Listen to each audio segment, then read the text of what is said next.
Hello, welcome to Mr. Dyer's Musings. I'm Mr. Dyer. Thank you for joining me today, as today we talk about bandages.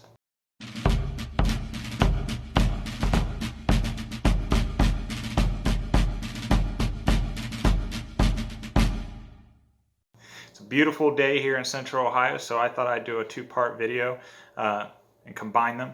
We're going to be inside for a little while as I talk to you about the bandage, and I'm going to take you guys outside and we're going to take a look at a bandage roller and how it works. As always, I'd like to thank my family, my friends for their unconditional support. I'd like to thank my students, as always, and I'd like to thank you for checking out my video.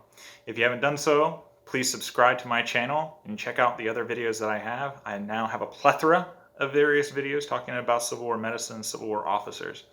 So please give that a go. And if you like this video at the end, please click like and subscribe if you haven't. All right, so the Civil War roller bandage. We wouldn't be much of a hospital and we wouldn't be much of a medicinal experience if you haven't come across a bandage. Because generally speaking, when you're a little kid, you get a boo-boo and you go to your mom or your dad and you ask for a Band-Aid, right?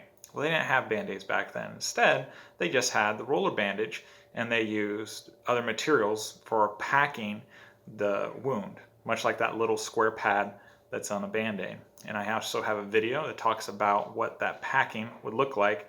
I'll put it in a card up here on my video. Civil War lint and Sharpie. So the bandage is not something that your everyday soldier would actually have responsibility for. And unlike today's military, not every soldier was even given a first aid kit. So a soldier had to make do with whatever they had. Maybe they took a shirt or a neckerchief or a small huck towel and use that until they got to the aid station or the dressing station, and then later on the field hospital. So I'm going to go over from the hospital steward's manual. As you can see, I'm dressed as a hospital steward today. In the hospital steward's manual, it talks about the roller bandage. We're going to take it from page 304 if you want to follow along. Although, as above remarked, the roller is to be avoided as much as possible in treatment of ordinary wounds, yet it is very generally needed in dressing fractures, and may be required in many cases as of chronic ulcers, etc., where a certain degree of pressure is desirable. A few remarks are, therefore, made on the roller and its application. The roller bandage is composed of a strip of muslin, usually 1 to 4 inches in width and 3 to 7 yards in length. This is formed into a uniform and compact roll by beginning at one end and rolling it towards the other. Assorted roller bandages of various widths and lengths, readily rolled, are furnished with the medical supplies of the Army. I actually have behind me here my Coolidge case, which that's one of the things that's required to be kept in the Coolidge case, is about 24 different bandages. Of late, a very elegant article rolled with the greatest precision by a steam apparatus has been supplied. Rollers may, however, be readily made, if not on hand, by tearing muslin into strips of the proper width and rolling them according to the following directions, which are also applicable in re-rolling bandages which have been used and washed. You hear that? Used and washed. So after they've already been on someone, you have the laundress or the laundry person that's going to clean them so that they can be reused. To form a roller with the hands, begin at one end and fold the extremity upon itself several times until a small cylinder of some solidity is obtained. Then the ends of the cylinder are held and it is revolved between the thumb and forefinger at the right hand, while the strip is passed smoothly between the thumb and forefinger of the left hand, in such a manner as to give a little tension. A good and uniform bandage can thus be made. But in a large hospital, where many bandages are used, and where most of them are washed and re-rolled after using, the labor of making rollers in this manner would be far too great. A simple machine may be, in this case, be constructed for the purpose of any carpenter, which will much facilitate the process. An axis of iron or strong wood, oak or hickory, is made 8 or 10 inches long and about 1/4 of an inch in diameter at its thickest end, with a slight taper towards the other extremity. At the thickest extremity is a handle to serve as a crank. This is to be passed through holes in 2 uprights, 6 or 8 inches apart, set up in a square piece of board in such a manner that it can be readily made to revolve by the handle. One or more cross pieces of wood or wire are to be so placed the strip is smooth by passing between them before it reaches the axis on which it is rolled. The figure explains itself. With such a machine, a single attendant can roll a large number of bandages in a comparatively short time. In applying the roller, the free extremity is laid with its external side next to the surface of the limb, where it is held by the fingers of the left hand until it is fixed by the subsequent turns, the bandage being gradually unrolled as it is applied by the right hand. When the dressing is completed, the extremity of the bandage is secured by a pin. So there we go. There's an example of what the machine looks like. Now there's actually several different types of machines that were made during the American Civil War. The example I'm going to show you and I'm going to cite below was actually made by a surgeon in a few states west of me. And I'll get to that when we go outside. So the hospital steward manual points out a few points that I want to reiterate. The bandage is traditionally used to keep pressure. In various other medical texts, like the Manual of Minor Surgery or the Surgeon's Manual of Operations, they talk about how pressure is not usually favorable. We want to make light applications of dressings, and we don't even really want to tie them super tight. We want them to be readily changed and washed as needed. It's a little bit different mentality of what medicine expects today. Generally speaking, we say you add pressure, and that pressure is going to start coagulation of the blood, and it will stop the bleeding, right? Well, if you look at the various manuals of the time, it doesn't talk about that specifically unless you want that pressure to cause for like splints or holding things in place. But we want pus to form during the American Civil War, and there's good pus, there's bad pus, etc. We want suppuration. We want the bodily fluids to freely expel itself until it does its good. Well, now today we know that pus isn't necessarily a good thing, right? It's a sign of infection. We want to see white blood cells, certainly, but we don't want to see a nasty yellow or tinted colored pus. So these are some highlights of American Civil War medicine that drastically changed, especially starting in the 1900s. We see a shift in understanding. And a lot of this goes back to germ theory. In a couple of my other videos, I talked about germ theory. And germ theory is just starting to get recognition by medical professionals at the time of the American Civil War, the 1860s. Most of that's actually happening in Europe, though. Here in the United States, there's some doctors, I'm not going to say most, but there's some doctors who believe that something in the air is causing people to be sick. That's why even in the Hospital Steward's Manual and other manuals, we want a free flow of air. We want to make sure there's plenty of ventilation.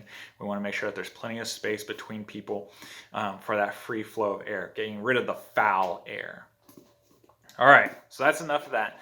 And in the various texts, medical texts they show the roller bandage being used for pressure purposes. That was in a Manual of Minor Surgery by Packard. If you are interested in the art of bandaging, Sargent's Minor Surgery actually takes bandaging to a whole new art level. And as you can see, there it shows you the direction of various bandages being rolled. And this is the reverse bandage. And they expect you to roll from the bottom up for circulation's sake instead of the bottom down. You can see the same thing in this example, showing the hand and the leg. This is another type of reverse bandage. And again, it's going from the tips upward into the shoulder versus the shoulder down to the tips. And this has to do with blood circulation. The Hospital Steward's Manual goes on to say that this job, bandaging, might fall upon you as a hospital steward, but for the most part, it's going to be up to the surgeons to do. In a couple of my other videos, I talked about Civil War nurses. This is not a duty that a nurse is going to be responsible for. They might do it here and there, but definitely not to the same level as, say, an assistant surgeon or surgeon. The hospital steward's job is mostly going to be the organizing of the hospital, making sure everything's running smooth, maybe assist a surgeon with something minor and inspections, etc. But the surgeon's job is going to be the one to apply the bandage. So it talked about different sizes of bandages. There are a lot of different sizes of bandages, going from 4 inches wide roughly to about 1 inch. The smaller in diameter of bandage is going to be for your digits, whereas the wider ones are going to be for your larger extremities, right? And it goes to different sizes. I'm going to give you an example of how to roll a bandage by hand. So this is a 4-inch bandage. At first, you're just literally going to fold it like so. Give it a couple good folds to make sure it's nice and tight.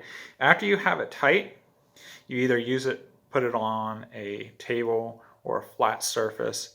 If you need to, maybe your chest, right? And you're just going to roll it.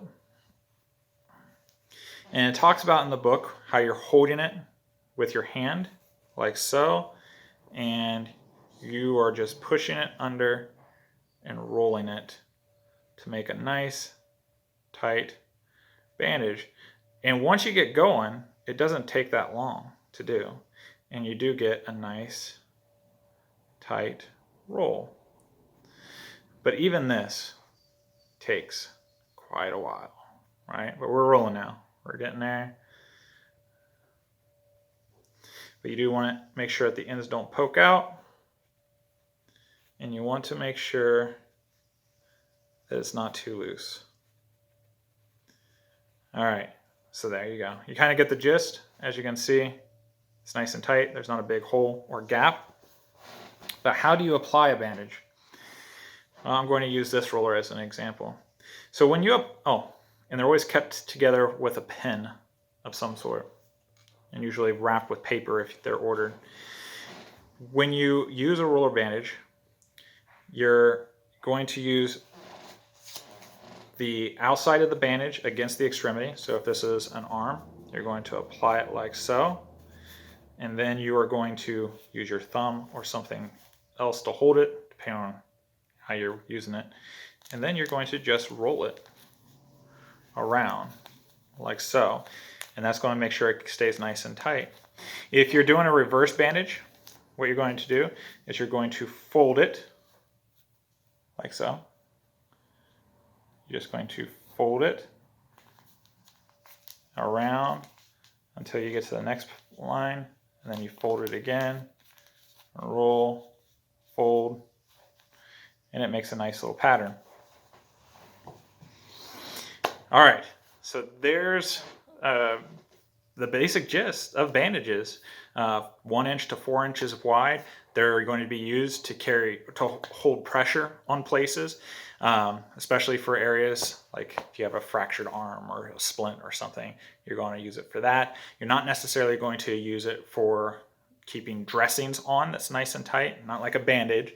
Of course, we do want pressure to stop bleeding. Even back then, they kind of understood it, but it's not going to be used much like our contemporary bandages or band-aids, right? When we want that pus, we want blood to free flow. If we know that it's free flowing, that means that we know everything's working, everything's cleaning itself out, right? So I hope that explains some of the different mentality of Civil War medicine versus today. Now we're going to go outside and I'm going to show you my bandage roller that I made. Now we're outside in beautiful sunny central Ohio, and I'm going to show you the reproduced bandage roller that I made for my living history and reenactment purposes. This one here is a little bit different from the one that we looked at in the book inside the house. This one has a box construction instead of an upright construction, but all the other parts are pretty much the same. You have these inner posts that are going to be used for stretching out the fabric and making sure they stay taut and they're not wrinkled. And then you have your rolling mechanism here. Another unique thing about this box bandage roller is on the front it has different size holes for the different size bandages. If you can recall, there are several different sizes ranging from 4" down to 1" that would be standardly used. The wider bandages are going to be used for your like your chest area and larger parts of your body, whereas your 1" bandages are going to be used for digits like fingers. So I'm going to show you how this one works and how quick and efficient it is. This is the 4" bandage that I unrolled inside the house. We're just going to feed it here.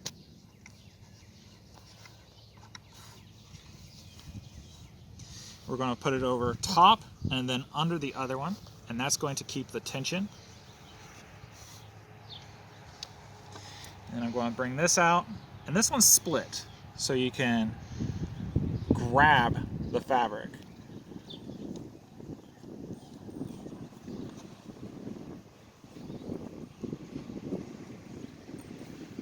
As it goes in there, feed it back through the hole. Just leave a little bit extra. Okay, so my right hand is going to be cranking, and my left hand is just going to be lightly putting pressure on the fabric on this end just to keep it taut. That way the bandage stays nice and tight and compact.